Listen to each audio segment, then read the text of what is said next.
Well, welcome in everyone to the six screens of the Watchtower.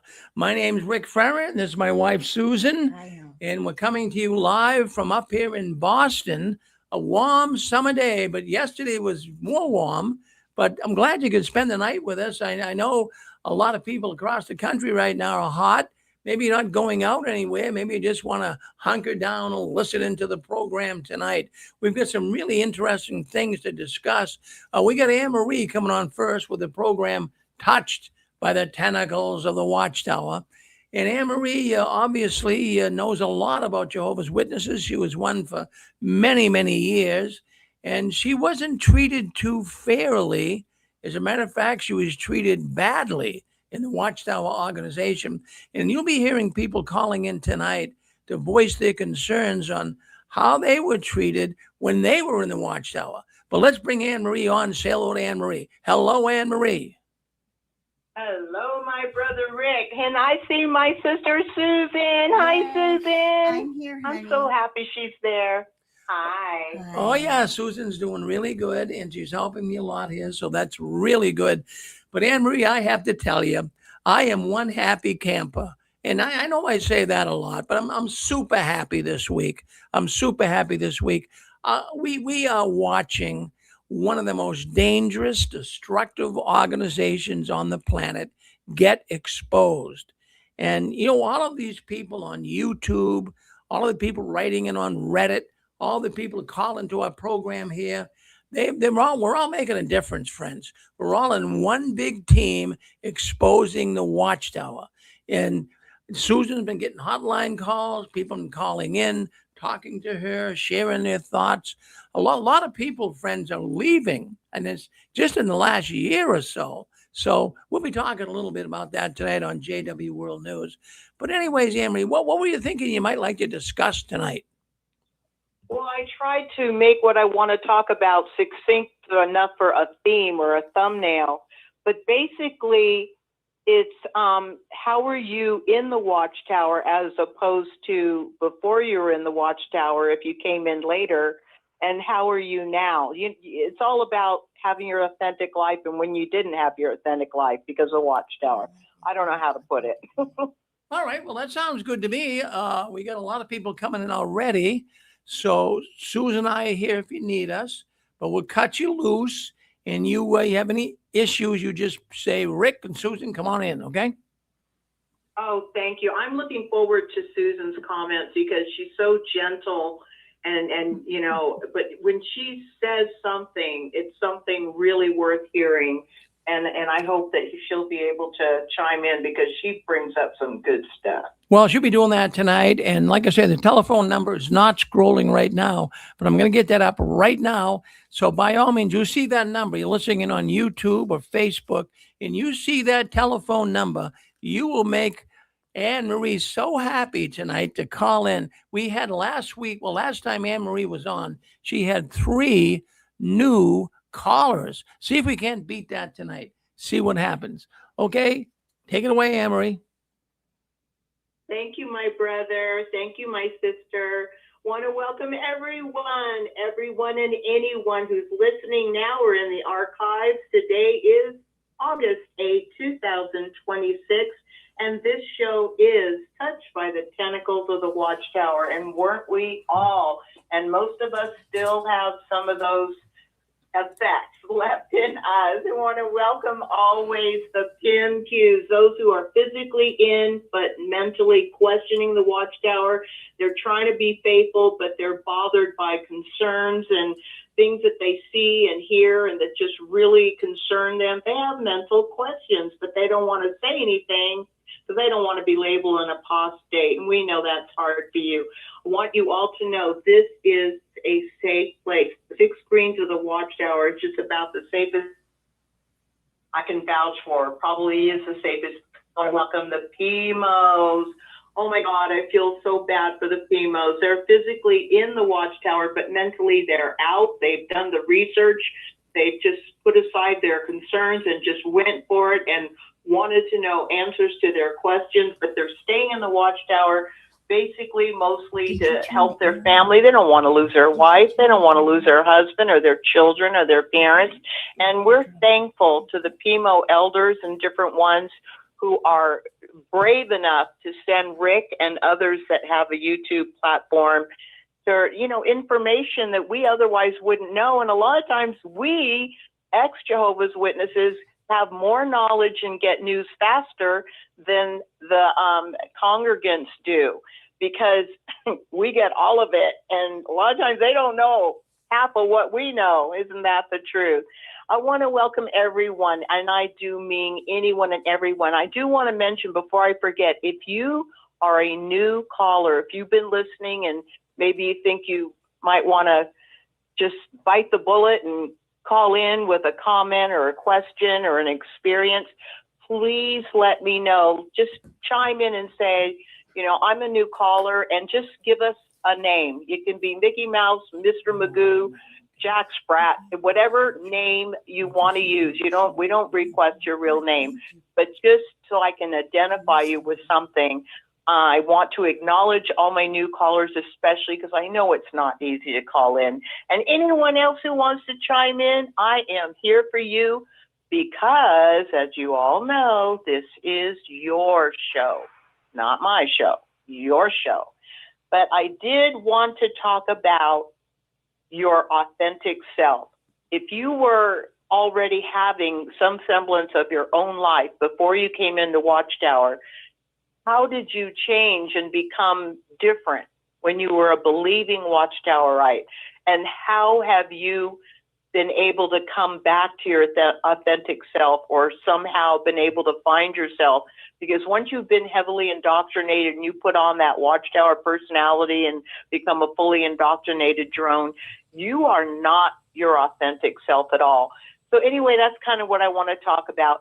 But I would love to hear from anybody who would like to chime in, say hello, give me a comment, whatever. Just hit *6 and say hello, whatever's on your mind. I'm listening. Well, I'll be the ice. What I want to talk about. Go ahead. Well, this is me, Anne-Marie, Rick, once again. I'll be the icebreaker. We got a lot of people listening in tonight, by the way, so don't be bashful. I'll break the ice a little bit. So basically, what you're wondering about is, were we really a genuine, were we ourselves in the Watchtower? Is that how you basically want to have information come forward tonight? Yeah, pretty much. If you had your own life, like I left at 15, and I had my own life. I made my own decisions. I was making my own choices and running my own life. So I'm saying, if you had your own life for any amount of time before joining the Watchtower, how were you different from the way you were when you were in control, of your own life? And since you have been out of the Watchtower, out from under the control of the Watchtower, or if you are coming out of the Watchtower, have you been able to capture or recapture your authentic self? I got you. No. No, I got you. No, I got you. In other words, basically, was life really different in the Watchtower? Yeah, it was. And let me just explain this. I mean, basically, I was a born in. So I really didn't know much before I got in the organization, so to speak. But what I wanted to bring up, in fact, it kind of ties in for one of the subjects I'm bringing up tonight on JW World News. The Jehovah's Witnesses have always said, Anne-Marie, that you remember, and I'm sure everyone listening to this program tonight remembers, it's said so many times, isn't this the best life ever, Brother Ferrin? I have heard that at least hundreds of times when I was one of Jehovah's Witnesses. And I would, I really wouldn't totally agree with them, because I don't think it really was the best life. Even when I was a witness, I didn't believe it was the best life ever. But anyway, so be it. So getting out of the Watchtower, I can tell you now, this is the best life ever. Seriously. I find life so much more pleasurable, so much more exciting, so much more enlightening.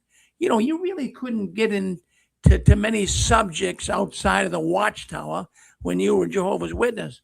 I mean, everything was scrutinized. What books you're reading, what movies you're going to, what you could talk about, what you couldn't talk about. That's no way to live. That's cult living. So it's only now, Anne Marie, that I can really say, yeah, I'm free. And as you always say too, what's you have a little saying there concerning freedom. You can explain it to the audience when I'm done. But My favorite four-letter F word. I didn't want to bring it up, but I want you to bring it up. But that's how I feel. I feel. You guys get so scared when I say that. Well, look at you. You have a right to say it because I think people really get the point on that one. They really, really do. But anyways, it's really remarkable. And if anyone's listening in who is one of Jehovah's Witnesses, please understand that yes, you can live a life, you can enjoy life even as a Jehovah's Witness. But I'll tell you what, getting out, it's so much more enjoyable. Susan, what do you think? It's more relaxing. It is much more enjoyable. I was 16 years old when I started getting involved with Jehovah's Witnesses, and I wanted to serve God, and I was Catholic, didn't know. I've been doing a lot of studying now because I want to see what I really gave up, because I did give up some things in the Watchtower, but I gained so much in this life. I'm so like Anne Marie says, free. I'm free to do what I think is right for me, not what's right for a group of old men sitting around a table. Very good, Susan. There you go, Anne Marie. We broke the ice for you. Well, you know, Rick, you can be so thoughtful, very thoughtful. I appreciate that. And thank you, Susan. You know, I had to laugh when you said, when people would say best life ever. I don't know who came up with that one. They're always trying to come up with some catchphrase. You know, it's all propaganda. But I remember in the circus conventions especially, we would almost always hear, aren't we the most blessed people on the earth because we have the truth? We have not the best life ever. Oh, they would say, we're the happiest people on the earth. Isn't that true, brothers? And everybody would dutifully start clapping. And I'd be clapping too. And in my gut, I would feel guilty because I didn't feel like I was the happiest. I didn't feel happy. I felt like I was doing my best to serve Jehovah, but I wasn't happy. I was miserable, and I felt guilty because I felt miserable. So it's like this Watchtower, they control you, your mental state and your emotional state. And if you don't feel happy, something's wrong with you, right? Anne Marie, I've been doing a lot of studying on mind control. Words are mind control. I know you have. Advertising is mind control. Colors are mind control, believe it or not. So the color blue, which is the JW.org logo, that particular color makes you want to trust them. It's the color of trust. Can you believe that? They want you to trust what they're saying. Aren't we the happiest? And when they're saying that, they're putting it in your brain. Yes, you are the happiest. Aren't you happy? And what are you saying in yourself? Yes, I'm happy. But you're not. But you're telling yourself you are. So what is that kind of showing you, Anne Marie? Mind control. Yep. They're programming you to fall into the programming that they're programming you with. And you know that color blue, it's not just blue. It is the exact shade of blue of the Masonic Bible. You ever see the Masonic Bible, the one they keep on the altar in the Masonic hall or whatever it is? I know. Yeah, no, we never knew that, Anne Marie. But this week, Susan, has been, because of us being in the sign advertising business, a lot of people ask us about colors. You know, what color should my sign be? Well, what color should I reach out to the people with? So Susan went really extensive into this week. I never realized that color can actually be mind control.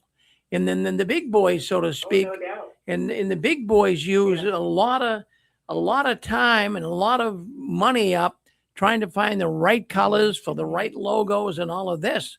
And so consequently, even colors, some of the colors, in fact, all of the colors the Watchtower has used, maybe not going back 100 years ago, but as of recently, they've got consultants and people that tell them, go with this color, keep the people under control. Yeah, I think it's called the psychology of color.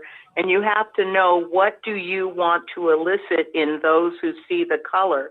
And then you look up the colors and then what shade and what hue, because it does affect. It does definitely affect. And it's just any means that Watchtower has to influence control over their congregants or their followers' minds, their thoughts, and especially their emotions, because when people feel emotional, they tend to see as truth whatever they're emotional about. So they're just so crafty and manipulative. They don't just lie and twist words and use, kind of loaded language. They do anything and everything to suit their agenda, which is to have absolute control, fool all the followers, get them to think what you want them to think, believe what you want them to believe, follow, and get them to doubt their own instinct when deep in their gut they don't really feel right, because they put on you that somehow something's wrong with you. So you have this internal kind of a command to correct your thinking, correct yourself. You don't have the right attitude. You need to work on that. It's constant, Rick, isn't it? Yes, it is, Anne-Marie. Well, boy, it's really amazing. Well, we got some callers coming in. Did you want to speak with 321? 321, you're on with us. Yeah, I'd like to chime in. How are y'all doing? Good. We're all doing fine. What do we call you, my love? Rex. Well, hello, Rex. Are you a new caller? I've been listening for a long time. I called in once and spoke to Jay Hess. One of his shows great? A while back, and that's it. So I haven't called in otherwise. But well, Rex, go ahead. I just want to say I'm glad you called in and what's on your mind. Okay. So I came in as a boy. I was about 11 years old. And I don't want you to think the whole thing was tied to sports, but I'm going to talk about sports right now as just a little piece of what I experienced. So I was into it. I was good at it. And about that age, my mother started studying. She had been divorced a couple years before. So our family was in disarray. And she was religiously minded. But so the witnesses' teachings grabbed hold of her. And then, of course, as an obedient child, I followed along and soon studied thereafter. And I quickly learned that I couldn't play sports anymore. I had my, for lack of a better word, my worldly friends who I hung out with. And I continued to hang out with them as I went to the Kingdom Hall. So I had the double life thing. But I want to point out sports because, so I remember studying the youth book. There might have been some other publications where the Watchtower gave you reasons for not playing sports, like the locker room talk. It gets in the way of meetings, all this kind of stuff. Now, my life wasn't centered with sports, but I loved them and I was good at them. And I continued to play when I could afterwards, but I couldn't play organized sports. Just, at the playground, in the neighborhood, and always, we had a field day at school once, and I won the 100-yard dash, and the football coach, I was good size, and he's like, "Hey, do you want to play football?" And I'm like, "No, my parents won't let me," right? I wouldn't say, "No, I'm one of Jehovah's Witnesses and can't play." I would say my parents wouldn't let me. And then later in life, when I was old enough to get a job, I'd say, "Nope, I'm working." I started working right at 16. Anyhow, this is important because I want to tell you another thing. During Feel free. during my early teens, now I had mentioned my parents got divorced. My dad got concerned, and he lived, you know, halfway across the country. My dad got concerned with our new religious upbringing, and he sued for custody for me and my sister. Yeah. And I found out in the court case. Now, I tried to go in to sit, but they kicked me. They stopped the court proceedings and kicked me out. They didn't want me in there. But my mom later told me that during the court case, my dad, he was on stand apparently, and he said, "My son wants to play sports." And my mom told me this, and then she laughed at him, and I'm like, yeah, you know, and I'm thinking in my mind, yeah, he's right. But I didn't want to go live with my dad, because by then I thought I might die. God might kill me if I go live with my dad. God. But this isn't the clincher thing. Okay. So all that happened, then time went by. Now I have the kind of job where sometimes I have to go to the courthouse. And one day, you know, now I'm an adult, you know, this is 15, 20 years later. And I decided I had to go to that particular branch of the court where that custody proceeding took place. And by the way, I stayed with my mom. But anyways, so I looked at the case file, and I asked for it. It was a hard copy. I had to wait for it. You can't leave the courthouse with it. You got to sit right there and look at it. So I went flipping through, and here's what else I discovered. The elder that married my wife and I, unbeknownst to me, he also gave testimony at that case. And in that testimony, he said that because the claim was you don't let your kids play sports. He testified that the elders in no way, and he was an elder, no way stop you from playing sports. So basically he lied in court. Now, give him the benefit of the doubt. That man did not counsel me on playing sports, but another elder did, driving me home from a meeting one night where I got the whole ins and outs about, you know, the reasons you can't play sports and the whole guilt trip and all that stuff. And also, as I mentioned, it was in the publications. So, so I find this out after this brother had married us. So I never said anything, but I just want to relate that. There's a whole lot more to my story, but I'll just leave it there as your life gets changed. This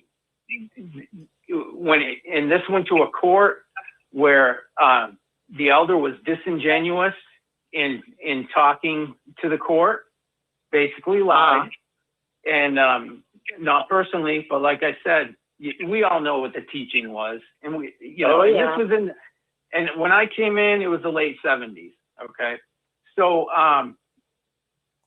technically, I guess I'm still a witness. We just faded away when COVID hit. But I got to tell you, I always had some reservations about stuff. And before COVID, I started really having reservations. And then when COVID hit, that was the end of it. And before I go, I did mention I have been listening for quite a while. And I really want to give a shout out to Maverick and Zachary. We don't know each other, but those two guys are in my heart.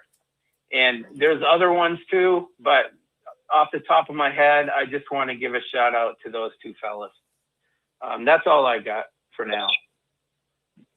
Well, I know that Zachary and I almost said Winston, Maverick, will very much appreciate that, Rex. Sure. And you know what, Rex, if you want to just have time to tell your story, you can come on Six Screens tomorrow at 2:00. Eastern Standard Time, and you'll have a whole hour to say whatever you want, or maybe you only want to talk 5 minutes. It doesn't matter, but you will have plenty of time to say whatever comes to your mind about your trek in the Watchtower and how you felt and what bothered you and what you didn't agree with. Yeah. Sports is May a I add very this? big thing. Yeah. Of course. Because that may not seem like a big deal to anybody else, and but it was to me, and really in the grand scheme of things, it's not. But personally, it was to me. Now, your comments at the beginning, you were talking about, how were things before you were a witness, and then you became a witness, and then you come out. I can just say, I try to make the best of the situation, but forever, for the rest of my life, I don't know if damage is the right word, but I will always have, well, I wonder how things would have been if at a young age I could have just stood up to everybody and did what I wanted to do. But it was presented to me as selfishness, as disobedience, and so forth. So I lost that. And you might be able to figure out how old I am now based on a little bit of information I gave you. But, and I think I called today because, when COVID hit, we stopped going. When they had their, when they went back to going to the meetings, they came they came to my house like 7 times in a row, and it was all around, it started around the memorial. They use that as as an excuse to come to your house. So I'm calling today because then I wouldn't answer the door. I didn't want to engage in anything because we have other family that are witnesses, and it's just going to be easier right now to just lay low and fade as best as we can, since we know half the town. But somebody tried to come to my house today to talk to me, and I'm just like, enough. And so that's why I called. I'm just like a little annoyed by that. And it was somebody who would never give you the time. You know how these people, they're like, oh, hey, how you doing? But then they never talk to you, and you're not in their special clique, and you're perceived as weak because you decided not to be an elder or ministerial servant because no way, no thanks. And it was those kind of guys. So they were acting like, oh, my long lost buddy, and it's just like, I know if I went back, they might be nice for me for one meeting, but next thing you know, you're back on the back burner in their mind, and not part of their clique, and not getting invited to stuff and so forth. So anyhow, that's my story. Thank you for letting me blabber on a little more. I appreciate it. But I guess because of that thing today, I had to get a little off my chest. And well, I'm glad you did. So thank you very much. I'm glad you did. Well, thank you. You really said it perfectly too. I'm That's sorry. What was I going to say? She I said you really said it. That was Pixie, I think. She said that you really said everything perfectly, really perfectly. Well, thank you very much. You brought Pixie. it out. I appreciate it. Yeah, there's more. Thank you. But it's like a tornado of... Go ahead. That could have been a career opportunity for you to be a football star, or sometimes the Olympics moves kids into a different social strata. It's all very true. Yeah, I don't want to make pretend that that I could have gone on to do something, but I do know that I was good at it and I liked it. And I liked it because of the way it made me feel. and it was a measure of success, but it was like I truly enjoyed it. Just like I like hiking. I like being outdoors, out in the woods. I enjoyed it. These are all drug-free, healthy things, and it's no wonder that so many of the witnesses need a 12-step for drinking too much, because they're not giving the young people healthy things. No, it's not. It's not. And then I had to I had to act two different ways. I sort of regret that because I try to be a true, honest person. But that's how you got to be one way to the witnesses. And then you don't want to be a dork in front of your worldly friends. And I mean, sorry, I'm even calling them worldly, but anyways, I appreciate it. But thank you so much. But Rex, being a double life or whatever you want to call it, it's a survival skill. When you're under powerful mind control and been fed all kinds of crap, and you can't do this and you can't do that. I mean, you wanted to do sports. I wanted to do different things, but no matter what, if it's not putting Jehovah first, aka serving the Watchtower full-souled, you are going to get picked on, chastised, lectured, and they use fear and shame and guilt, and they just lay it on so thick and make you feel like you're somehow this wrong person to want these things. And then for that elder to testify in your custody hearing when you were a kid, basically we don't keep them from doing this bullshit. How big of a shovel do we need? It is total BS lies.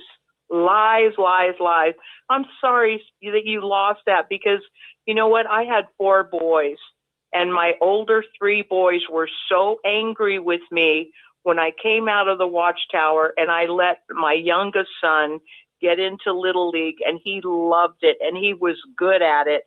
And they were so angry at me because they never got to have that chance, because sports is bad, because Jehovah hates a spirit of competition. They have something to say about anything that's happy. If it's happy and it makes you happy and you feel good and you're good at it, they will tear it down and demonize it and demonize you if you don't change your ways. And I'm so sorry you lost out on that. Yeah, it is what it is.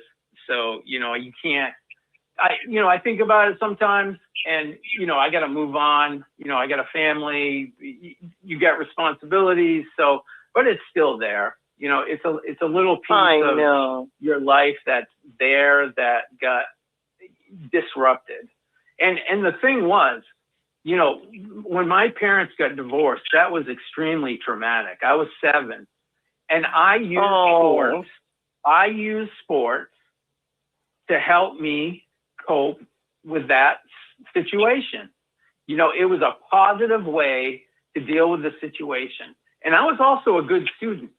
So now being a witness, like when all my friends, my witness friends, are going to Bethel, at the time Bethel was big, not real. I was like, no way, I'm not Bethel material. I never will be. But I never pursued the possibilities of further education, so I kind of developed an attitude as a student that, all right, if it's a class I don't like, who cares? I'll skid by. And if it was a class I really liked, I usually aced. But that didn't help, that didn't help my GPA going along later in life, or help me to develop the skills of persevering through something difficult that you might otherwise would have challenged yourself to do better. And because my mom didn't, you're not told as a witness to pursue further education, especially during that time, so your parents don't really give a care that much. Who cares? You're not going to college, so what?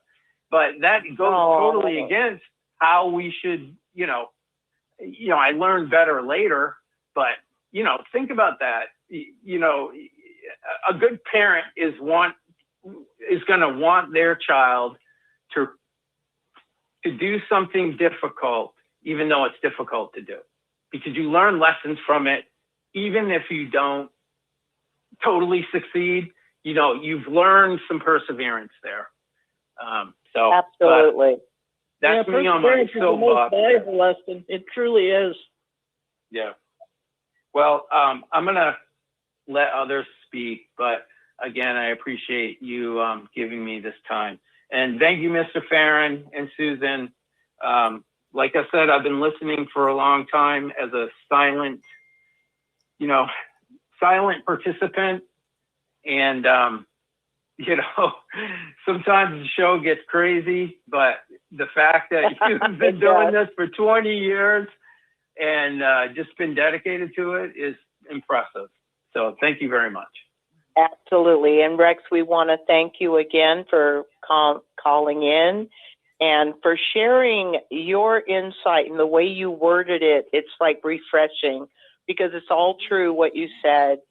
And just in case you feel like talking more about your life and how it was before and how the whole experience that you personally had, just keep in mind that tomorrow Rick has a show that starts at 2 o'clock Eastern Standard Times just for ex-Jehovah's Witnesses to share their story of being in the Watchtower. And, you know, just keep it in mind if you feel like calling in tomorrow, 2 o'clock Eastern Standard Time. But I'm so glad you called in now. And that thing that you shared about sports, you know, it's just something a lot of young men and young girls, you know, if you have a hankering to play tennis or baseball or football or soccer, dag nabbit, why can't you? You should be able to. It's just wrong. And I'm so sorry you had to go through that. Thank you for calling in, my brother Rex. I know your name. I just wanted to read over what my notes have before anybody wants to speak, not trying to hold off anybody. But I just wanted to say this. If you had your own life before joining the Watchtower, how were you different from the way you were when you were in control of your own life? And since you have been out of out from under the control of the Watchtower, or if you are coming out of the Watchtower, have you been able to capture or recapture your authentic self? For example, under the control of the Watchtower cult, many of us had low self-esteem. We were frustrated. We weren't necessarily happy. We may have suffered from anxiety.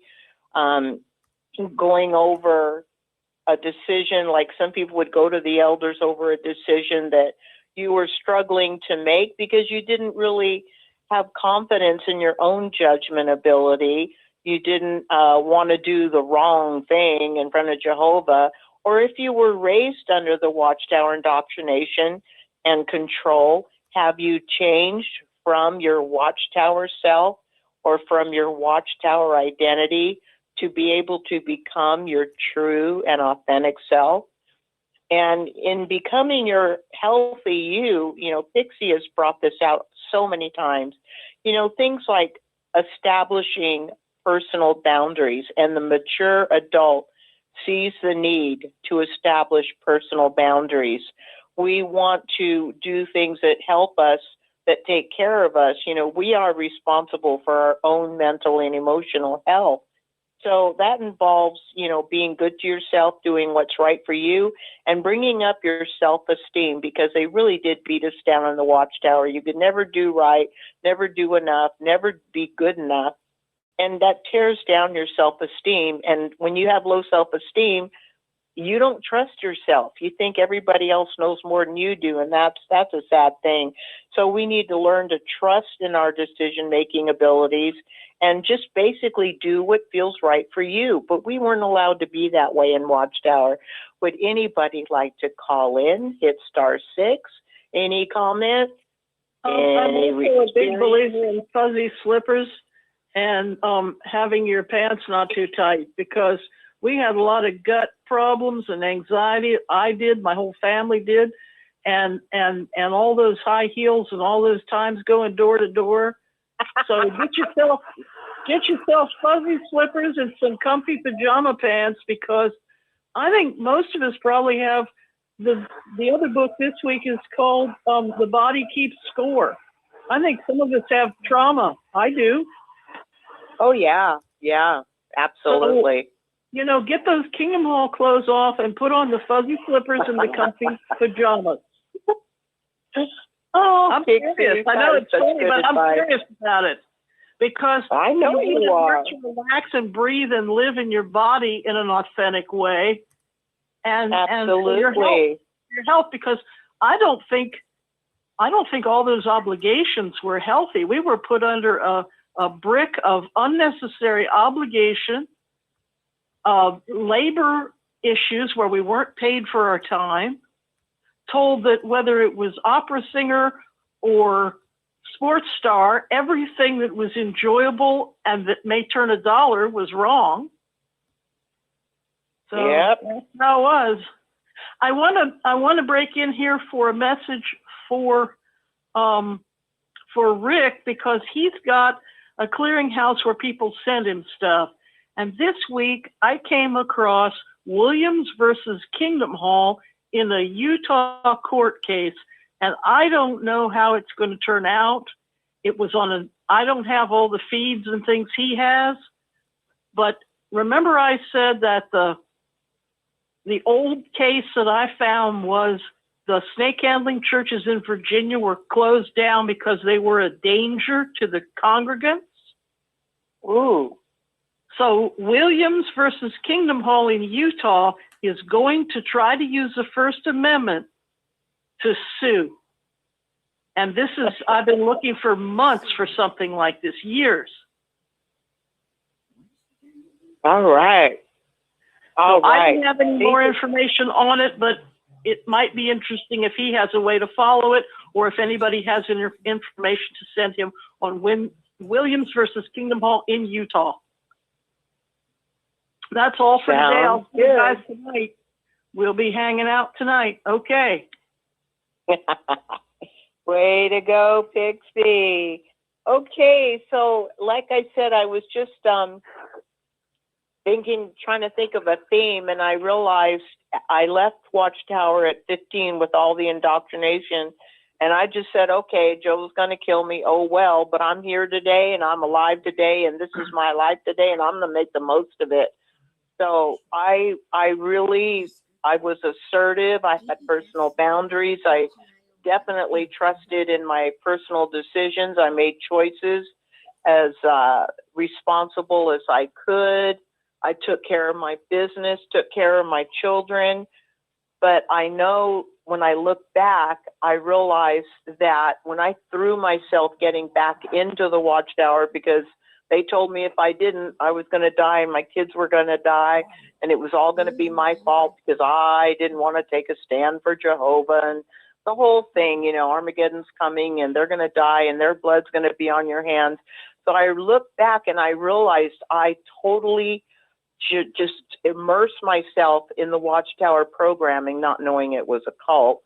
And I just became one of those Watchtower indoctrinated program drones. And I look back and see I was not my authentic self. I was nice, I was humble, but my self-esteem got shot down so bad.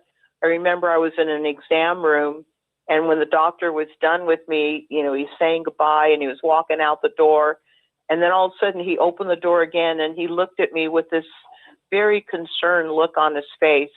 And he looks at me, I'm still on the table, and he says, Anne-Marie, I don't know what happened to you, but you have the worst case of low self-esteem that I have ever seen. And I remember looking at him in shock, and I'm thinking, but I'm in the truth. I'm in the only true religion. I'm in Jehovah's organization. I am like, how could he think that? What? And then in the back of my mind, what is it about me that makes this professional man show so much concern, telling me that I have the lowest case of self-esteem that he's ever seen? And I couldn't wrap my head around it because I didn't think I had low self-esteem. I thought I was a happy Jehovah's Witness looking forward to, the beautiful paradise. And I was going to the Kingdom Hall, meeting my brothers and sisters. And wasn't I blessed to be part of Jehovah's organization and the whole world of an entire world of brothers. I forgot what they called it, but I for somebody who had no idea what I was dealing with, that's a shame. And I can't be the only one. I have found more and more people that when they had their own life, maybe they had problems or whatever, but they were focused on what's a solution or dealing with what they couldn't do anything about. But I remember I'm running to the elders for every little thing, like, what would Jehovah want me to do about this? What would Jehovah want me to do about that? Wow. And sometimes the elders would get like, well, Anne Marie, you just pray about it and do what you think is right. But what does Jehovah want me to do? Because I was so afraid that I would do the wrong thing. And Anne-Marie? That's not normal. Yes, my brother. What's your name? This is Donald from Texas here. Well, hi, Donald. When I was studying with the witnesses, and you guys all remember, I did not become a JW, but I was studying with them. Uh-huh. So when I got out from underneath studying them, it was pretty easy to go back to the way I was, because when I went into the Jehovah's Witnesses, I went into them mainly out of curiosity. That's why I started my study with them. I was just curious, but I didn't get heavily indoctrinated like you guys have. I mean, I got a little bit of indoctrination, like I said, with the bad association, spoils useful habits thing going in my head all the time. But believe it or not, when I left, I had no problem going back the way I was. I did not stop celebrating Christmas. I did not stop celebrating my birthday. I did not do any of that stuff. I just went back to the way I was before I even joined that horrible, evil, satanic group. Oh, no doubt. Well, you know what? You are a blessed man, Donald, because so many people are pulled in or were pulled in to the organization because they were contacted during a vulnerable time in their life, like Rex's mother was. She was newly divorced. She's lost her husband. There's a custody battle. And here come the witnesses knocking on her door about the good news and all the problems you're having because you're in Satan's world. And, all you have to do is follow the yellow brick road to the Watchtower organization and all will be taken care of because you will have Jehovah's blessing and boo-hoo, boo-hoo. And it's a trap. It is a honey-laced trap. Go ahead. I heard a story earlier today on YouTube that it was a lady. She was talking about that her dad had left her when she was 18. He moved to another state, and because she was kind of done with the witnesses, and she'd been trying, I guess, to keep in contact with her father all these years, and no to do, But then finally, she went up to, I think it was Seattle where he lived at, and wherever it was, and all that he left her was a Watchtower, but she didn't open it. But she asked one of her relatives to call her dad, and they said, no, he won't talk to us. And she said, no, call him. I want to find out why he left me this Watchtower. And so the brother, whoever it was, called the father, and the father said that whatever that Watchtower said was the reason why he couldn't no longer associate with her. And as I was hearing that, I thought, wait a minute. Instead of leaving a Bible, he left a Watchtower. That means all they care about is that damn magazine. And that is so true, Donald. And later on, when she went to his funeral, she said she expected the love bombing to take place, and it did. And it just infuriated her. But she didn't really go after people with it. But she knew, this was pretty bad. And the mother, her mother-in-law, the woman that married her father, she was very nice. Now, she was very sweet and very kind and everything. But basically, she just told her, this isn't something I'm going to be a part of and I'll never be a part of. But it was just so shameful that the way they did the funeral, she said that it was just a typical JW funeral, and how he, gave his life for Jehovah and all this stuff and sacrificed his life for Jehovah. all kinds of stuff that just made her feel ill during the funeral. But it was just sad. It really was. Well, that shit. Fuck nigger. Wow. But yeah, it was sad. That's a sad story. That's a sad it was. story, Donald.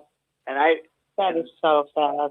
And I'm going to be sending Rick a link to a playlist I've been developing on YouTube. I've been putting this together for years, but it's all these XJW videos I've been putting together. So if anybody wants to watch them, I could send them. All you have to do is send me an email and I'll send it to you. But it's a huge, huge playlist. Huge. Wow, sounds good. Yeah, they can go to dbrwn@aol.com and just ask me for the playlist, and I'll send them the link to it.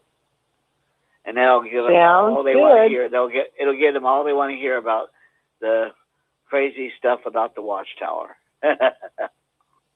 Well, Donald, that is so cool of you to take the time and the effort to put that together and then to share it with anyone who wants to, listen to it, or because it's only going to help a lot of people.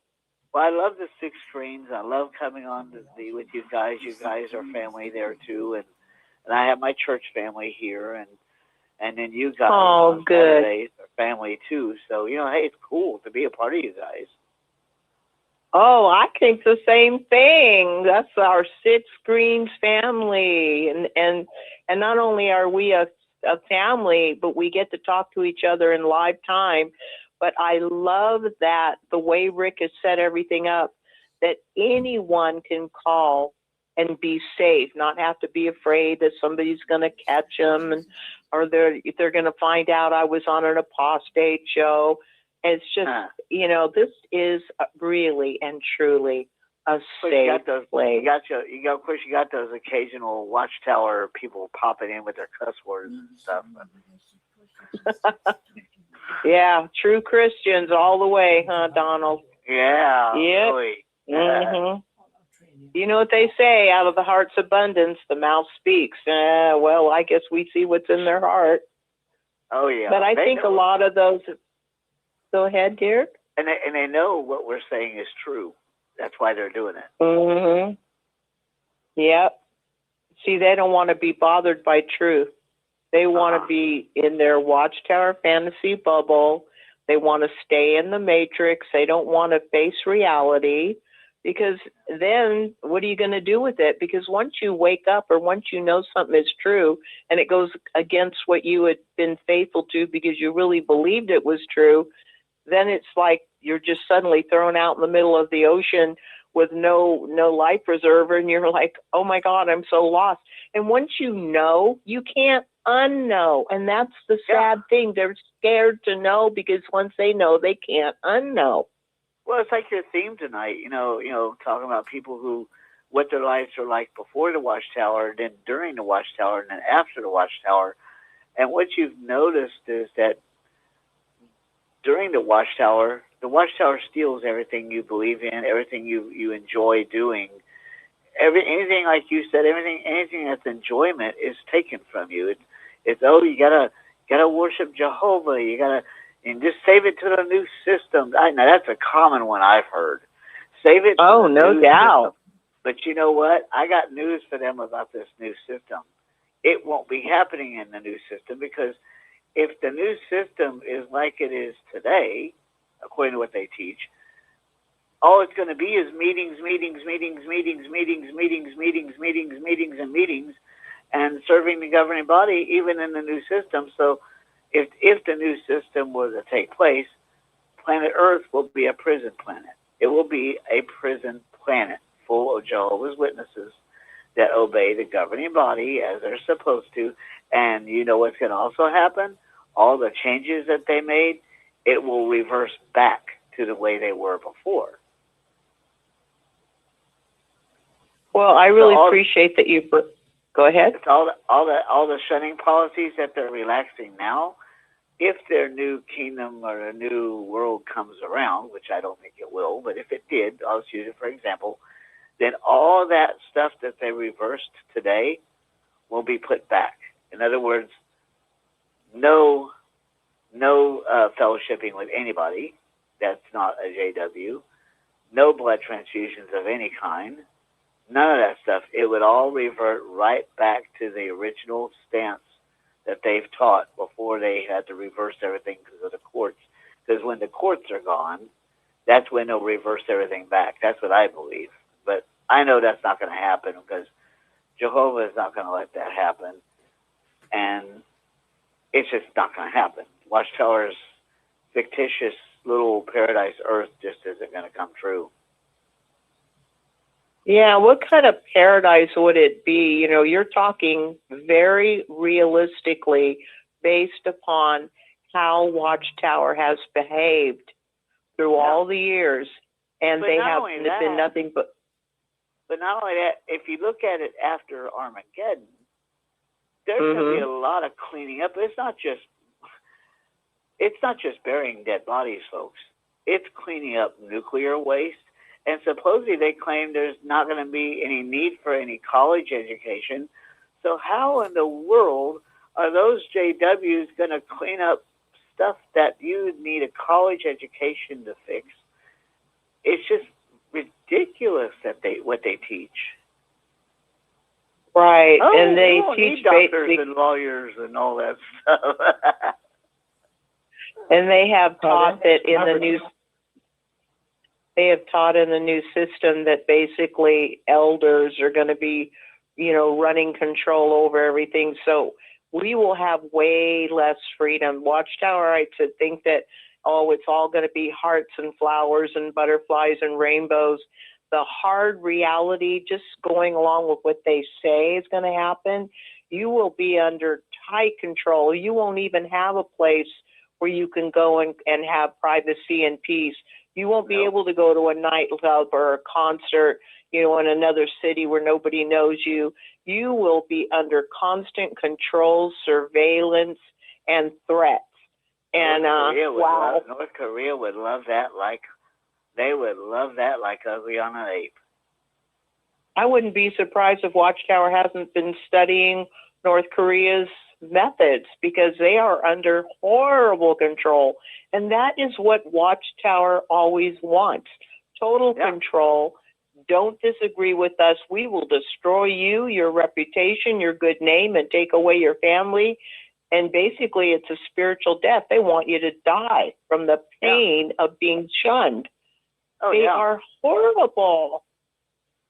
Well, look at what happened to, I think his name was Michael, that died, that killed himself. Yes, that poor brother. Yeah, look what happened to him. I mean, I wish I could have known that guy. I wish I could have prevented him from doing that. Cause I know. I like the sound of his voice. I really liked him, and of course I didn't know him, but still, I felt bad for the guy, and I thought, just tell him don't do this because it's not worth it. God's not going to kill you. God's not. I would have told him it's that evil organization that's made him feel this way. Right. And he was such a sincere, loving, down-to-earth, realistic, honest, no fluff, no hypocrisy, good man. And he was treated so badly. I think it's because he spoke up about a few things, and all they really care about is loyalty to the party, loyalty to the governing body. And I don't think he wanted to die, but I think that what they were putting him through, I mean, it was basically mental torture constantly. I think they were trying to get to his wife and stuff, trying to get her to leave. Oh, yeah. And all that. Oh, hello there. Bad. Oh, well, thank you so much for your input, Donald. Who's this, please? You're welcome. Marty. I'm sorry, what was that? What was that? Hey, Anne-Marie. Hi. Oh, God, another caller, too, huh? Guys, shake hands and decide who goes first. Well, I was going to say, since I was first, Marty. What's your Marty. Hello there. Hi, Marty. Hello.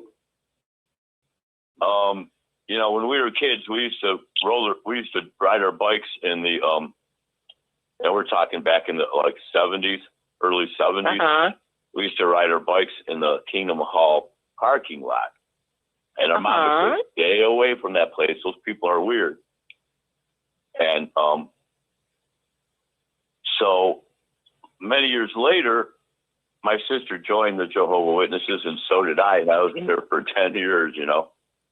But, you know, back in that day, nobody knew who Jehovah's Witnesses were at all. And it's still the same thing today. You know, I mean, after listening to this for so many years, there's not that many of them out there.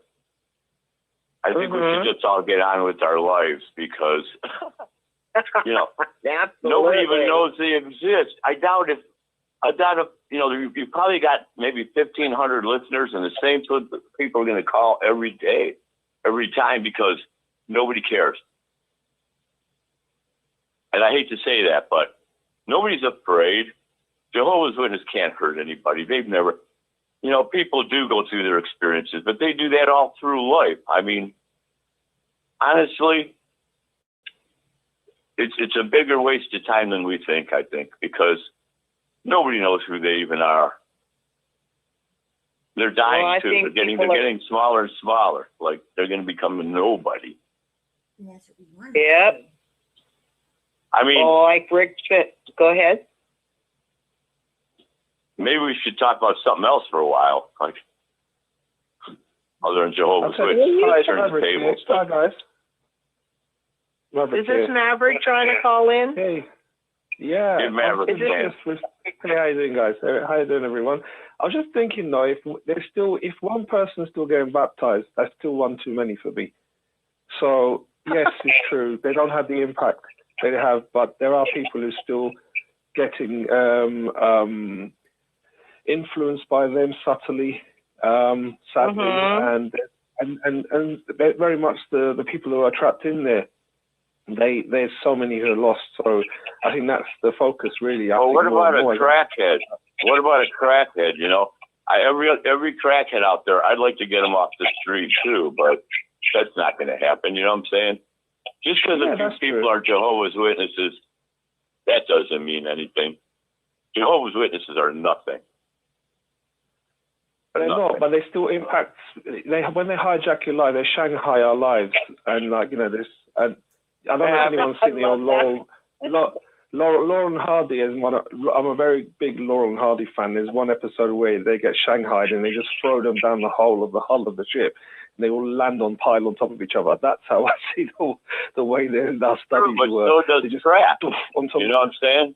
That's true, but so does crack cocaine. I mean, you can't just chase everything down that people get involved in. That might save the world, but we stay in our lane, don't we? There's people who are passionate about getting there. You know, I wish we could get all the crackheads off the street, but you know, I get your point though.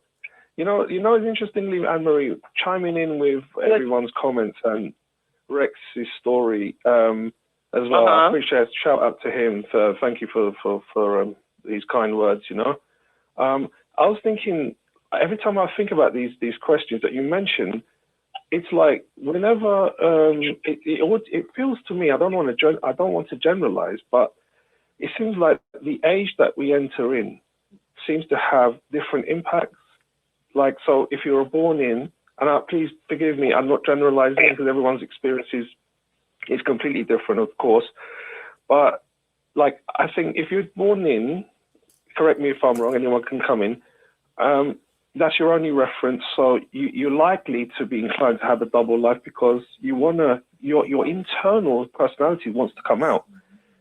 And then if you come in sort of like between sort of that 10 to sort of just around the 10, 11, 12 mark, it kind of has a different impact. For me, it was 16, like Susan.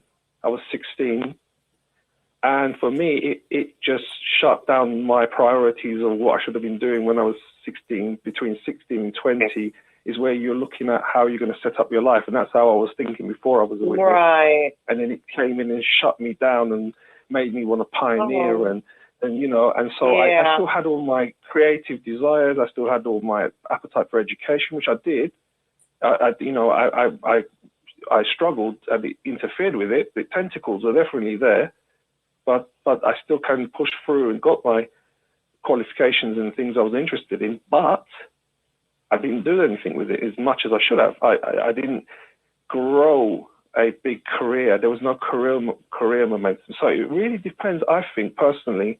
As I've been listening to everybody's stories, it seems like the age that they're exposed to has severe impact. For example, there's people in my congregation that came into the organization when they were in their 40s. They've got a mortgage, they've got families, they've got married, they've got children, they've got a career behind them. So their impact would be, again, it will influence them, but not in the same way as a 16-year-old or an 11-year-old or someone who's born in. Right. So that's the kind of thing that's often sort of like the nuances of these conversations can sometimes be a little bit kind of, it's worth exploring is what I'm trying to say. So I don't know if anyone else has got any views on this, but that's why a very, very good topic to talk about. But Hi, I do can really I say something? The age, yes. Hello? Yes, thank you, Margaret. This is Sharon. With what Hi, Maverick Sharon. Hi, how's everybody? With what Well, Maverick was saying about the life being shanghaied, I think you take that and then you have emotional hostages on top of that. Oh, yes. Every day a gun is held at their head. But then when you leave, if you don't do the research to undo what they have done, yeah, the finger will come off the trigger. But that gun is still there. You're still reacting. You're still, you're not, Watchtower's still in you. You got to get it out of there. Yep. Yeah. It's so true. There's an old saying in the South, you can take the girl out of the honky-tonk, but you can't take the honky-tonk out of the girl. In other words, you can leave a bad situation, but if you were heavily influenced and it changed your personality, and you can leave the honky-tonk, but that person, everything that you became being a honky-tonk girl, it's still in you unless you somehow manage to get when back they to strip you. away the sense of the normal love and relationship you're supposed to have with family and with friends, when that's removed, then you're sandblasted. Didn't the Rolling Stones have a song like that, Honky Tonk Woman? But yeah, that's how I see it. You got to get everything that they have put in out, and you got to see why it's staying in you. Why does it still have that power over you? Because you lost your life because you don't have your life. You go out, make some money, pay your bills. If you can make enough money to pay your bills, then you go out there and enjoy life every day. You were able to control the exit of physicality, your body. Now, because of what they did to you mentally, get rid of that too. Why let them have that? Even if it's a smidget of power, the doubt, even if it's a little doubt, you got to get rid of that because they put that there. Nobody else put it there, can take it away, but you got to get rid of that. Totally agree, Sharon. Totally agree. I think as well, that shows the fundamental point of why we leave. There's so many varied reasons why people leave, but fundamentally, the question which Watchtower hates to be pulled up on is, are they the faithful and discreet slave? That's the one. They don't want to go there. They don't want to go there because they know that really and truly they don't have the fundamental credentials to be using a little bit of this. They're almost like making a goulash. And you're in America making a goulash, and then you got Polish goulash, Hungarian, strictly to those countries. But here you got American goulash, which is Watchtower. A little of this spice, a little of that spice. Let's throw some of this in. Let's make something up and throw that in too, and feed it to everybody, whether they like it or not. And if they don't like it, we don't like it, we'll change it.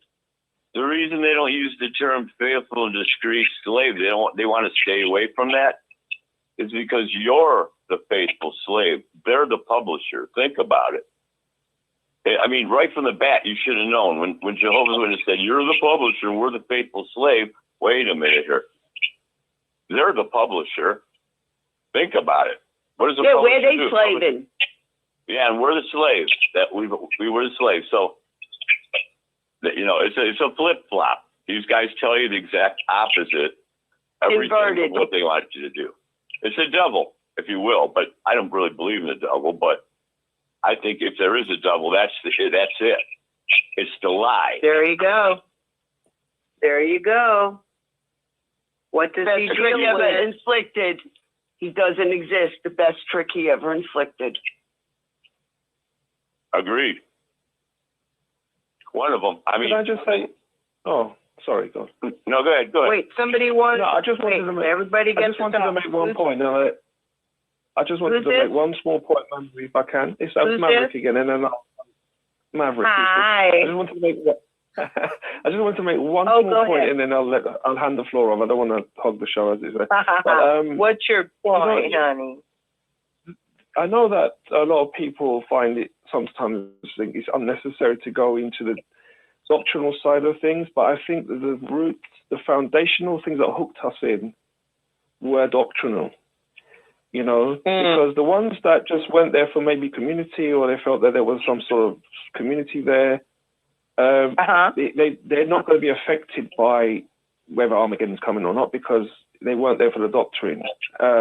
And you can see by some of the so-called drunken Bethelites who come in and spout their garbage and their filth, tells you that they're just cowards. They don't fear anyone. They don't fear their own, supposedly they don't fear their own God.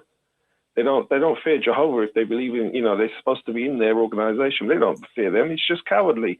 They're stuck in a community, and they actually envy us because we have the courage to leave. We have the courage to stand up and speak. Yes. They don't. And speak and let people know who we are, instead of hiding behind just spouting off here and there little curse words and mumbling into the phone. We have no problem coming out and saying, well, this is Sharon, this is Maverick, this is this one, this is that one. And what do? They mumble. They stumble on their words because they're so drunk. And it's ridiculous, because if they put down the bottle and pick up a real Bible, they'd see how wrong they are. Maybe they'd wake up instead of throwing up their garbage. Yeah, but then they'd get in trouble because they'd get found out. They would get found out because when you poor babies, then they'd be welcome to the club. The one that they're trying to infiltrate through the back door. Come right in through the front door. What are you afraid of? What are you hiding? Come on in. Well, it's easy for us to say, but we're not in their shoes. Nobody knows what it's like We to be were. on someone else's show. We were. No. We all wore the same army boots for Watchtower. We don't even know if these are really drunken Bethelites. Okay, this. No, is they could be sober. Well, right. That's a good one. But really, Rick throws it out there to make it more interesting and stuff like that. These are just goofy people, man. They have nothing else to do with their life. Let's face it. That is so sad. Like us, when we. Well, right now, while I'm talking to you guys, I'm in the middle of editing something that I've been writing. So I'm not wasting my time. I'm just, adding my 2 cents as most Long Islanders do. From New York. Nobody's accusing you of anything. You're fine. We're talking about the Watchtower here. They're a bunch of bones. Oh, definitely. They are. Definitely. That's what I said. Put down whatever you're doing and pick up a Bible, find out what you're doing wrong. And start with love thy neighbor as thyself. Well said, Sharon. My point I was trying to say is really that unless we really understand doctrinally why, for example, even if you type in the date 1919, I sound like a stuck record on this subject, because it is so fundamental. It's the biggest foundational thing that Watchtower keeps purporting. It comes up on Watchtower after Watchtower and article after article. 1919 is when they said Jesus invisibly elected them as the authority. So that has to be thoroughly examined, and only then Right. will you So be Maverick, let me ask you a only be question. free. Since Yeah. this was done by an invisible Christ, with these invisible books, Yeah. they were. So Sorry? who read No, them? no, sorry, what Who was the read question? these invisible books passed by an invisible Jesus? Who read them? How do they know what was No, written? I'm Did not they use following your lemon juice question. to bring the writing back into the light? Because the I'm Watchtower not sure. claims Christ Yeah. came invisibly. That's right. Yes, exactly. Okay. It needs to be challenged. How do they know? Where are the documents of this invisible person? Were the books invisible that he wrote in? Did they need lemon juice to bring the writing into their so-called? They do, share. I'm being very sarcastic. Yeah. No, but that's why 607 is. So the foundation of it is the Gentile times and all that, which is my area, which is what got me out. Because once I established the fact that it was absolutely a complete fabrication, I mean, emotionally, spiritually, mentally, completely free. I don't have to worry about what they're going to say after that moment. So when that penny finally dropped, my goodness me, I am completely free. Completely free. So I urge anybody who, it's not an easy thing. It's not an easy road to go down. It requires. No, it's not. Isn't our lives worth the amount of time wasted in that place? We owe it to ourselves to have the courage to say, you know what, I'm going to find out once and for all. I'm going to go. And my mind, when I left, before I left, when I started to wake up, I said, I am going to turn over every single stone until I get to the foundation of this religion, and I won't stop until I do it. And I did, and I got the answers, and I'm free. And I urge anybody else to do the same, because we all got do the different research. things that we. Yeah. You have Once to. you do the There's no research, shortcut. it's like, whoa, how sick are these people? How crazy are them? I mean, what is wrong with these nut jobs? Who sits up nights and makes this stuff up? Yeah. That's once you well know, said, they can guys. say whatever they want. They can turn around and say, well, next week we're going to have a blah blah blah. The moon's going to come down and do a dance. It doesn't matter what they say. Once you know the foundations are wrong, they just look very, very stupid once you understand who they really are. But it takes time to do that. I'll leave it there, Marie. I don't want to. I'll see you guys later. Have a good one. Have a good one, Sharon. Bye, Bye, Maverick. You mentioned the Korean War stuff. The book is called The Rape of the Mind. It's $9. The author has a strange Netherlands name, but it's real. And it's reprinted now on Amazon. It was first from 1961, and they use the word truth in a nutty way. That's where that came from. And the book is called The Rape of the Mind.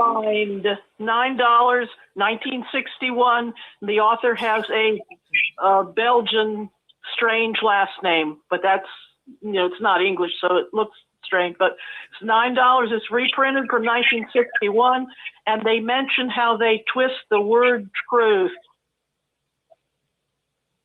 I didn't know you could twist the word truth. Well, they did. They told us there was the truth when it's a lie. They flip-flopped on just the word truth itself.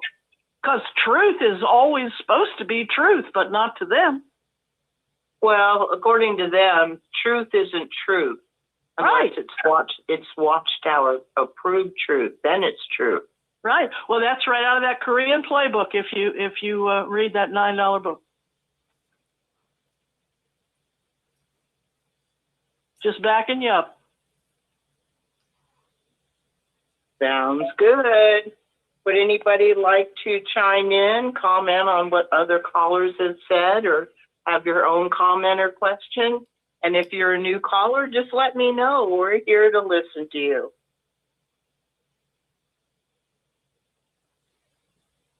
So again, I'm just going to reiterate, if you had your own life before joining the Watchtower, how were you different from the way you were when you were in control of your own life. And since you have been out of the Watchtower or out from under the control of the Watchtower, or if you are just coming out of the Watchtower, have you been able to capture or recapture your authentic self? For example, under the control of the Watchtower cult, many of us had low self-esteem and depression and anxiety, and going to the like I did, going to the elders over a decision that you were struggling to make because you didn't have the confidence in your own judgment ability. You didn't want to do anything that would be wrong in front of Jehovah. So many times, many of us went to the elders. Well, what would Jehovah want me to do? Or what can you advise me? We couldn't just say, hey, I have this personal issue. I have to make a choice. I have to make a decision. And, just think it through and make your decision. Oh, a lot of times we didn't feel comfortable doing that because our self-esteem was down, our anxiety, we had fear. We didn't always how to please Jehovah, which is always interpreted as pleasing the Watchtower. We don't want to ever do anything wrong that's going to put us out of favor with the Watchtower. Or if you were raised under the Watchtower indoctrination and control, have you been able to change your Watchtower self from your your Watchtower identity to be able to become your true and authentic self? It's really, really hard.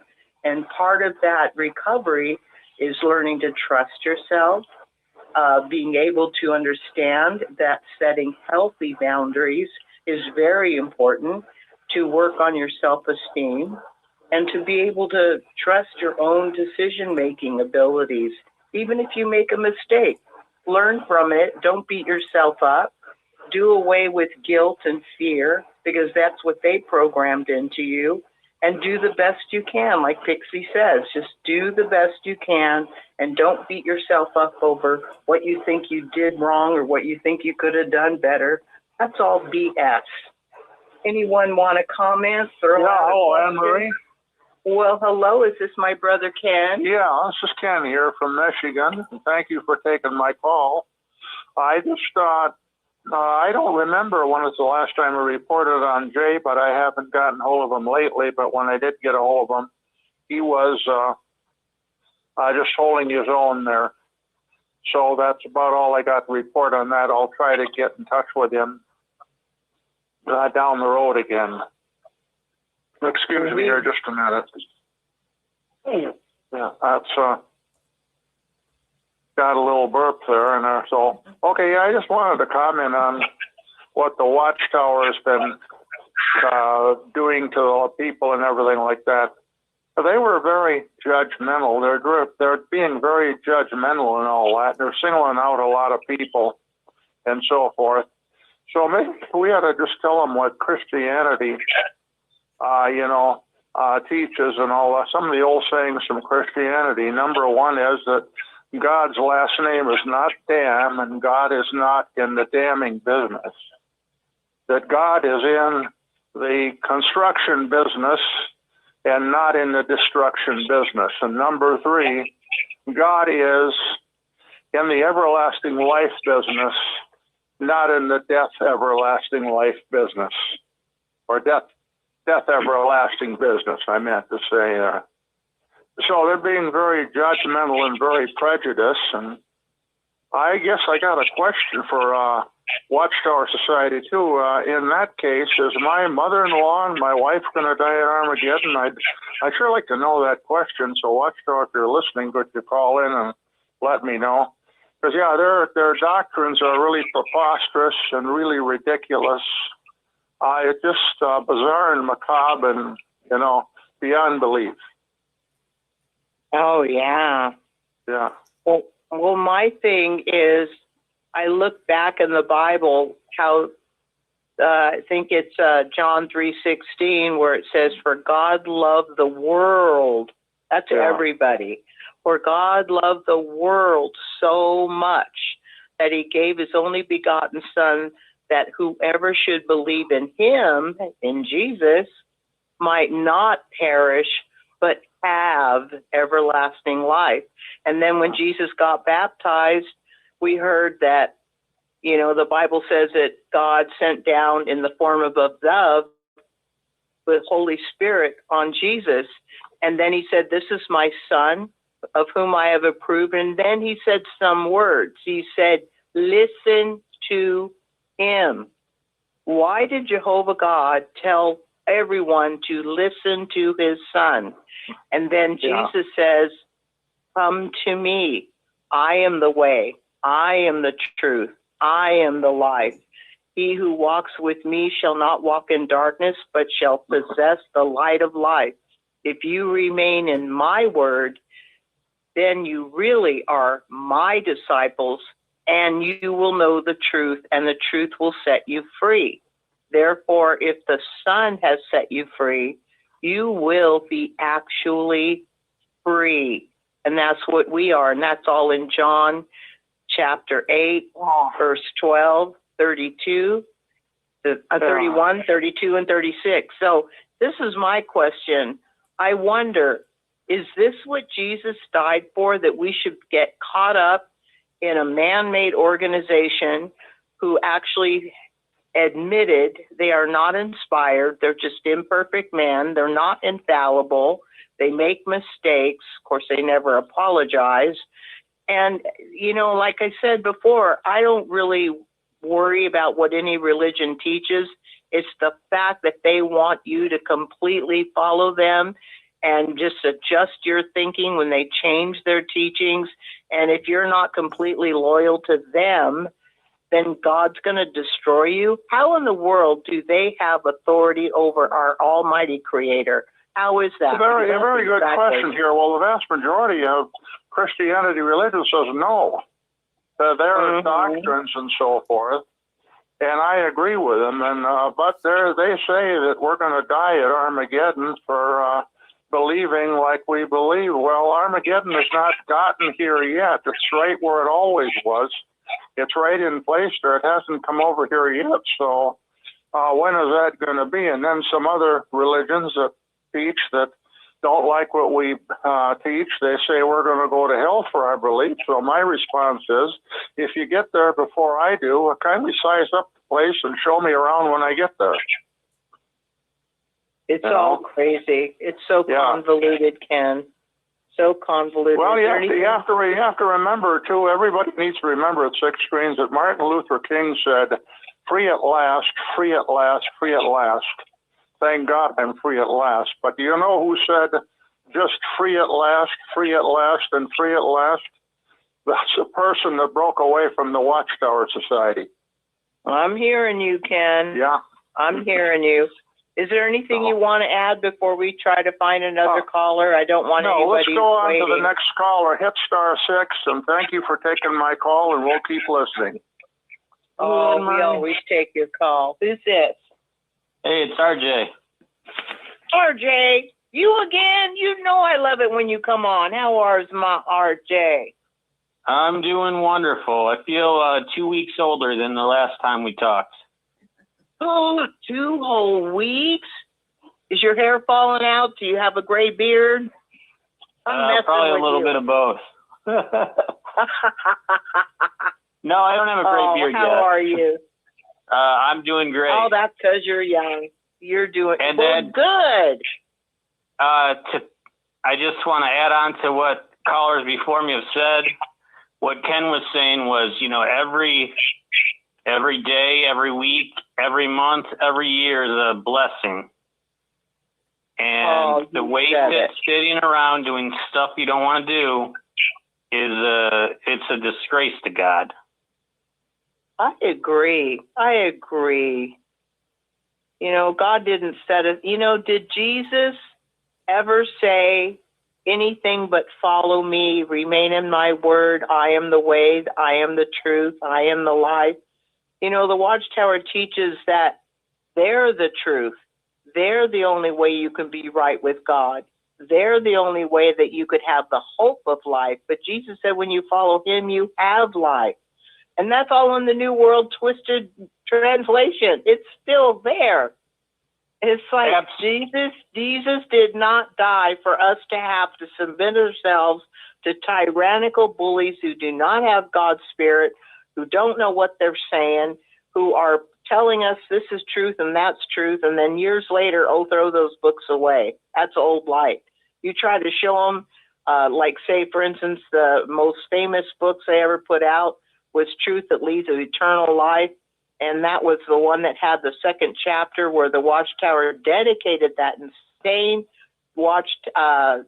second chapter to explaining why it is wise to examine your religion. But today, that's an apostate book. So it was truth then. It was the only book we were supposed to be studying with people because it was the truth. And now it's apostate literature. So why would Jesus say, come to me and follow me and die for us? But then, did he ever say, oh, by the way, about 2,000 years from now, there's going to be this organization that's going to be a real messed up piece of work, and they're going to teach all kinds of things that don't make sense. They'll say it's the truth, but it won't be the truth. But, you know, the light gets brighter. That's their excuse. Well, honey, I don't know about you, but if the light gets brighter, all I see is more mess on the floor and more corruption. And to add on to that, you were hitting all the right notes with me, because I think about who I was before diving into being a witness and who I was after. And before I was kind of a troublemaker. I kind of was rebellious, and I wasn't always respectful to older ones. And maybe one good thing about being a witness is a lot of the young people, they are kind of respectful to the elderly. You got to give them credit there. But I thought that because, like, you know, I was like a troublemaker, and all the character flaws I had, you know, some of it was just being a kid. I thought that, you know, being the family members that I saw that were witnesses, I thought that was the way to walk in the straight and narrow. Yeah. And I thought that, it, you know, like being a witness was like reform school to me, you know? Yeah. But, and, you know, it kind of is to a certain extent. But, you know, you reach an age where not getting in trouble and being on the sidelines, that's one thing, but you have to strive to do better than that. Oh, no doubt. Besides, when you're a kid, you're just trying to find your own way. And if you were getting in trouble or whatever, you know, that's just part of growing up, because you're trying to figure out who you are. And Anne-Marie, what they don't tell you is, you know, your impulse control and you not doing stupid things and you not getting in trouble is one thing. The other side of that is not messing things up is your responsibility. Not messing or not letting others mess things up for you, that goes a little beyond that, but you're kind of responsible for that too. Oh, yeah. And I was real good I thought, you know, being a witness was my way of redemption, which I was way too young to be redeemed. But, you know, only Jesus, only his sacrifice can redeem you. Being a good, ideal J-Dub's not going to do that. Nope. And it wasn't the plan. But the second half of that story was, or the second half of me being a witness was, you know, being a respectable young adult, that's one thing. But, you know, it came to a point where I have like all these family members who are witnesses and that, and I wanted to start my own family and have them be accepted by my, you know, I wanted like who I was gonna, you know, date and marry and everything else. I wanted them to be accepted by my family. And I couldn't really do that if it was like a girl from school or whatever. Oh, what a shame. Did you meet a girl in school that you were really interested in? No, I was mostly a witness during my formative years, and that was everything was it went sideways every time I tried being a witness. Like I probably was picky too, because I was a good looking guy and everything, and I was funny and I could talk to people. And then a lot of like witness girls, they were kind of like bookwormish, kind of dorks, But well, maybe you're not picky. Let me say one thing, and I would not interrupt you again. Maybe one thing that I have to say, I don't think you were picky. I think you were mature enough and man enough to recognize what you didn't want, what didn't work for you, and to know that when you met the right lady, that you would just know. That's not being picky. Knowing what you want and what you don't want, that's a mature aspect of your. Absolutely. There was some witnesses every time I wanted something or any time I tried, like it would blow up in my face. Oh. There was one girl I liked, and then like we would talk on the phone and we would hit it off, but she would push back before like it got like before like it, she kept me at arm's length, and I didn't really know why. And then she had like a secret boyfriend, and then oh boy, and then by the time I found out, like she telling me was not like in her priority list. She just wanted me out of there. But anyway, well, at least she was honest. Yeah, that must hurt. Yeah, it did. And it doesn't just hurt because of how you felt back then. Like it kind of hurts not having closure and not having,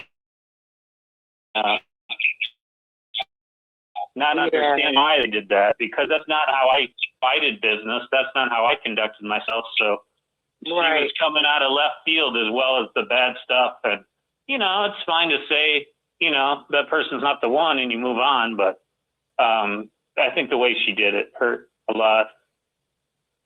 And then there was another girl I liked, and then she had just started dating somebody else before I met her, and she had like everything like that I would have been interested in. And then the driving distance and everything, it all would have worked out, but she was never on the market. So that's not her fault. That's not, that's not anything I did, but it still hurts. Well, of course it does. It's still like, wasting, those formative years, it's still a rain day, I do know. Oh, honey, I sure do. And then the last one, I think like,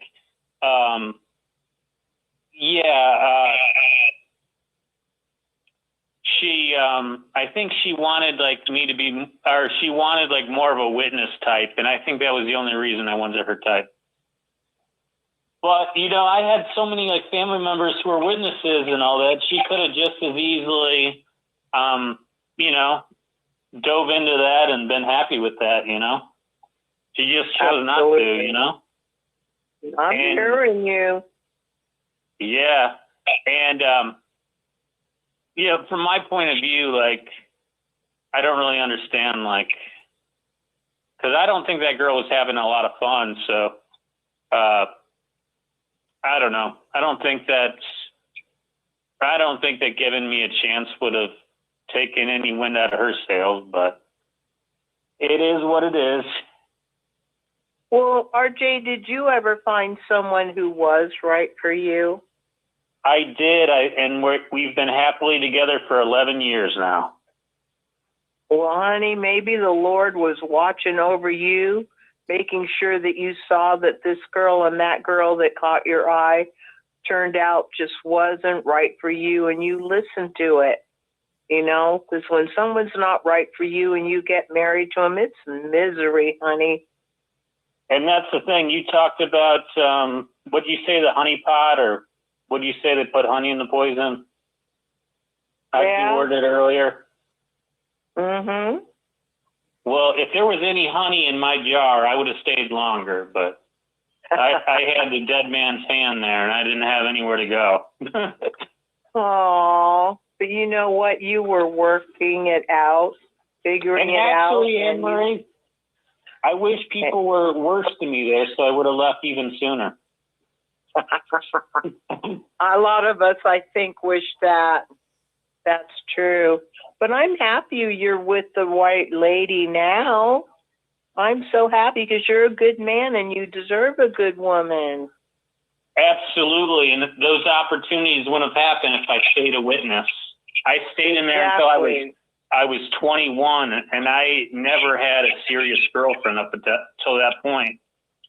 And then, you know, I went to school and everything, like, or up to a certain point, and kids start like holding hands and going to the movies at age like 14, 15. So 21, that's pretty late in the game not to scratch the surface with somebody, you know?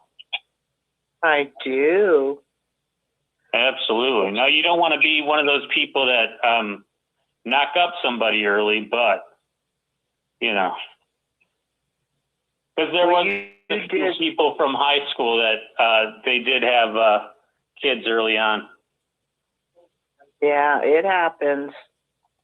And witnesses, they get married young too. They, you know, most quote unquote worldly people, they don't get married at 19 years old, but that's normal behavior for being a witness.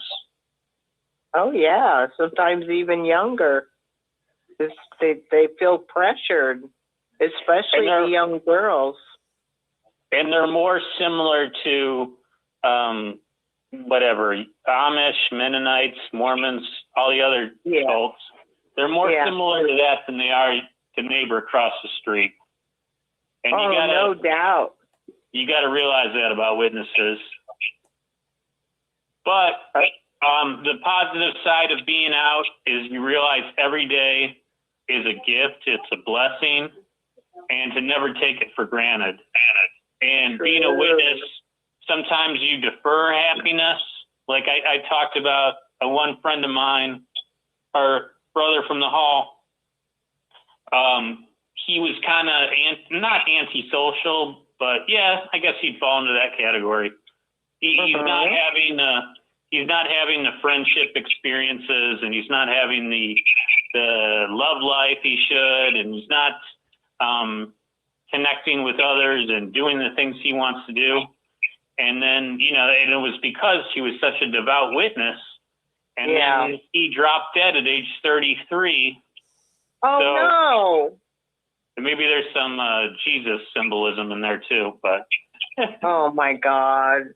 But anyway, like, it's such a shame to have a life and then not use it, and then to have a really shortened life on top of that. It is a tragedy. It is indeed. But there's other people that need to call in, so I'll let them talk, but it's been a pleasure. Well, RJ, it's been a pleasure for me as well, and I'm sure, you know, everything you guys say, whether it's you or Marty or Maverick or Sharon or Ken or Rex and Pixie, you know, we all have something valuable to share. So, you know, like I said, I want everybody to know you can call in, interrupt, or whatever, but everybody has a chance to speak who wants to speak. Well, I want to let y'all know, RJ, are you here? I am Marie. Hi, Larry. I just say Larry right here. I forgot where you're from. Michigan? Where are you from? Well, I'm calling from North Carolina. Well, hey, I'll just put down North Carolina. What's on your mind, my brother? Well, I was hearing RJ and about him trying to find a partner in life.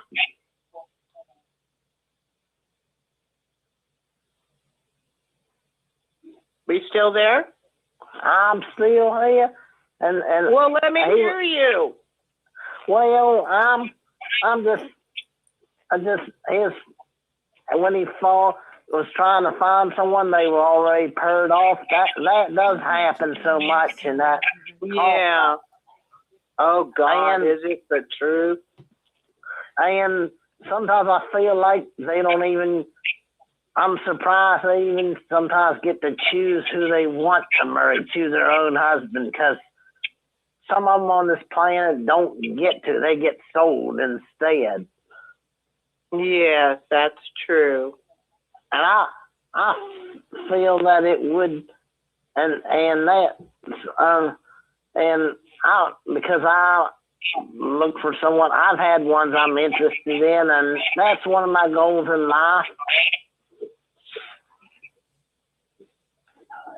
Well, sounds like a good goal. You still there, dear? I'm still here. Well, I'm glad you are. What else are you going to say? Well, I just love hearing when Sharon was on and so many, and how much y'all had to share here. Mm-hmm.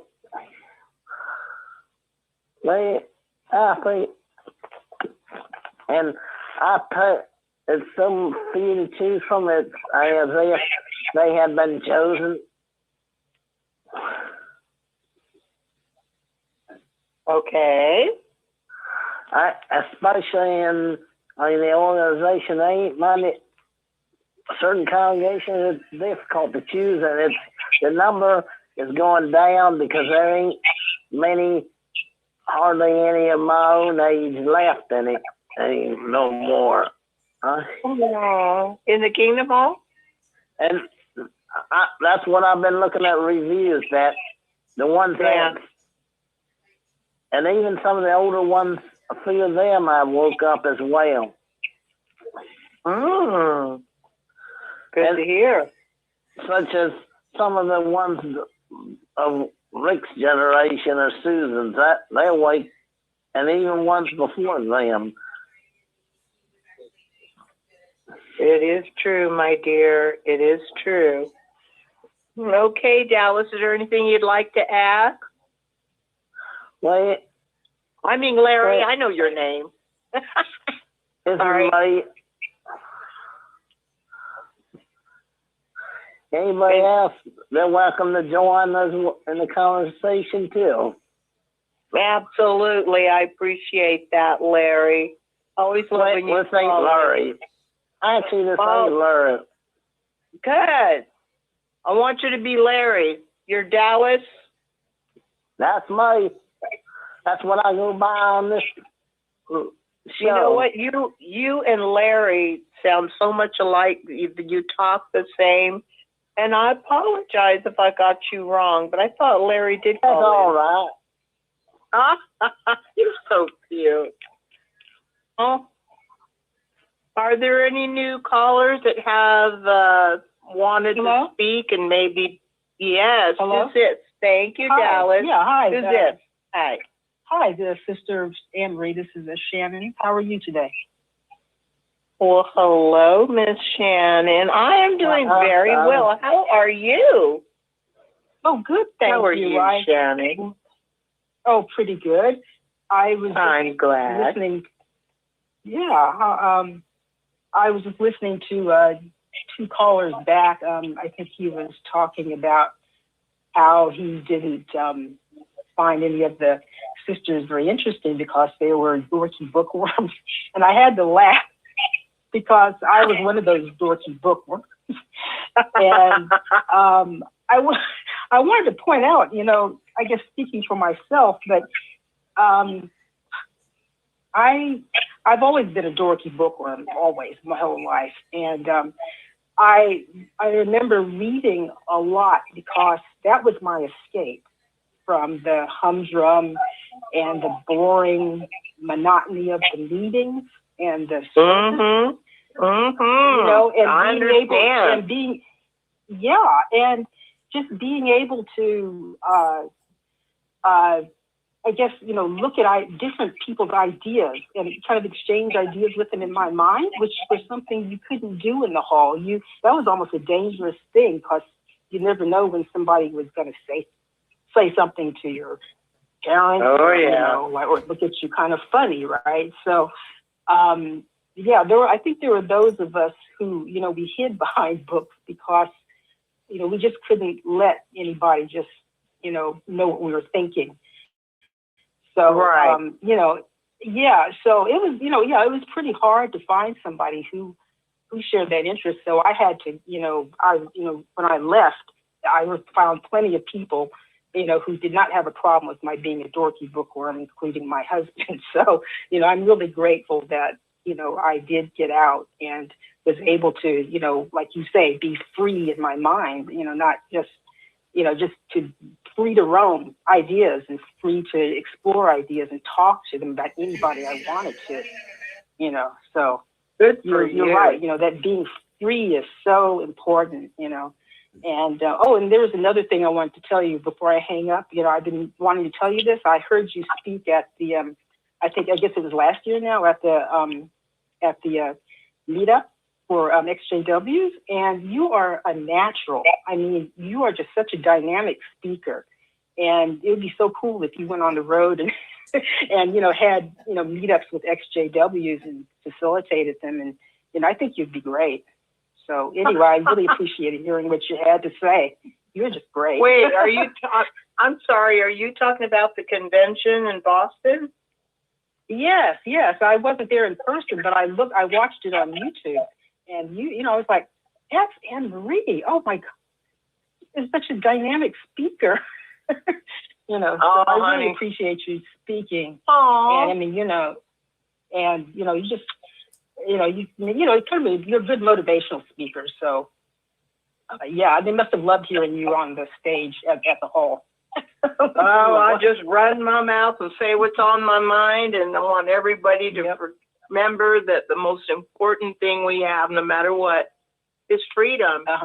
And we can get through it. And I can be negative and boo-hoo over the things that are done to me and still being done to me, and I'm be like, but I free, honey.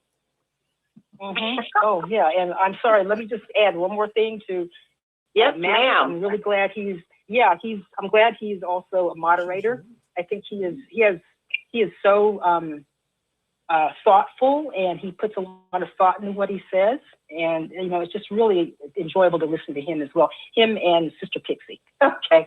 So Pixie and Maverick. And there are so many. They're good. And everybody, including you, Shannon, everybody has their own way of expressing their thoughts, what they believe, what they think, what they experience. And it's just such a pleasure that everybody talks from their own heart. They're not spouting Watchtower rhetoric. You met one Watchtower, right? You met them all. But, everything that you guys say, it's important. You're helping people.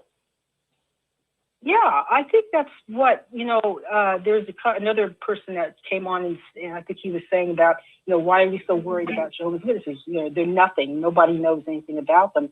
And, I'm glad that gentleman has been able to get past that. But, there's a lot of us who are still very traumatized. So listening to a program like this is really, it's been validating and extremely helpful. And who knows, the person who may have been thinking about, harming themselves may have been saved by listening to this program.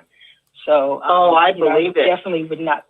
Yeah. So I would not, definitely would not, minimize the, any impact that. Well, I do that to get people interested in calling in. That's why I say that. Is this King of the Dogs?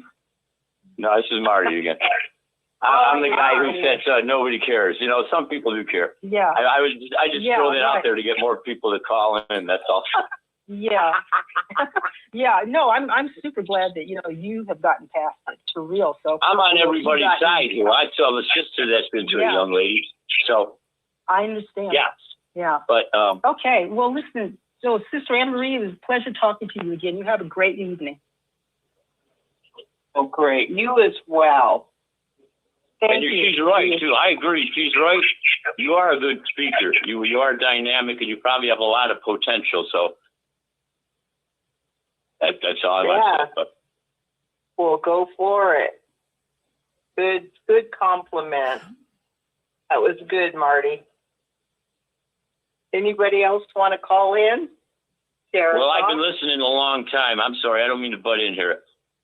I've been listening a long time, and I listen even when you guys aren't on air. Like, I'll listen during the week. I'll re-listen to the programs because I want to help fine-tune you guys a little bit. But so far, you're doing pretty good on your own. That is your right, honey. It's a fun thing to do. It's kind of fun. It is. It is. It is. I think everybody should start calling. Well, there are a lot of callers, according to Rick, that just listen and don't really feel like they can speak up. But at least it says about 27,000 on there. Is that true? Is that the number? It says I don't think 27,000 watching or something. Rick would know. I don't think that many, but it says something under the video. Oh, it says something under the video there. 27 something 3 number watching. Oh, really? Yeah. Well, that's good to know. All the more for each one of you to speak your truth, because you will help many people. Because anything you say, everybody can relate. And it gives them validation, because I've heard more than once a caller will say, I thought I was the only one. And here on Six Screens with our family, you can say anything and they get to hear, oh my God, I'm not the only one. They can hear you say this or that, and they'll say, oh, I thought that too. I felt that way too. You know, they might not say it online, but they're thinking it. Yep. Okay. Guess what? We've gone a little bit over time. Is there anybody who would like to share a final thought, because we have gone a little over time? Anybody want to share a thought? Because we can wrap up the show right now and not take up too much of Rick's show, JW World News. Anybody want to share a final thought?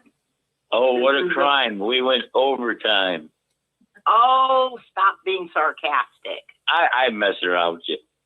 I know you are. I'm going to mess around with you too, honey. You want to go at it? Yeah. If you got a couple more minutes. No, I'm just kidding.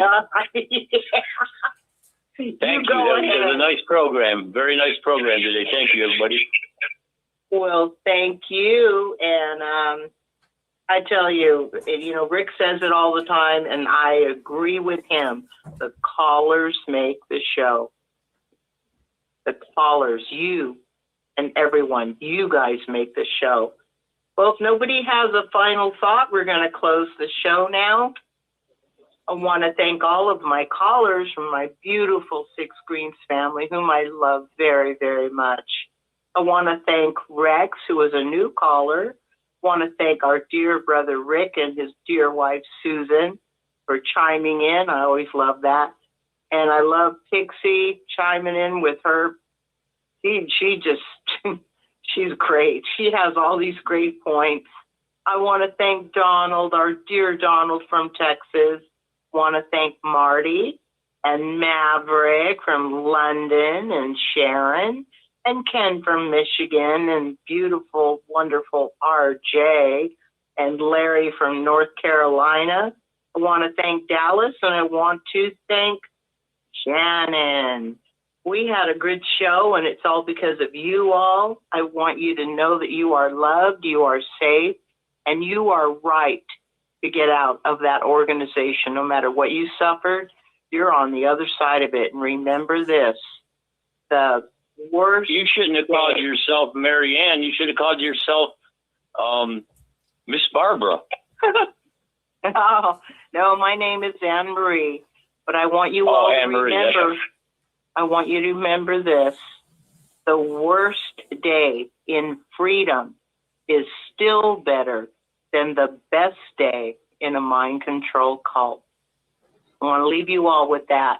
We love you. We're so glad you all came on, and we need to go to our dear brother Rick and JW World News. Rick, are you there? I'm right here, Anne Marie. My goodness gracious, a good program. Lots of people coming in. And I'll tell you what, the numbers really are going up, as the man was saying.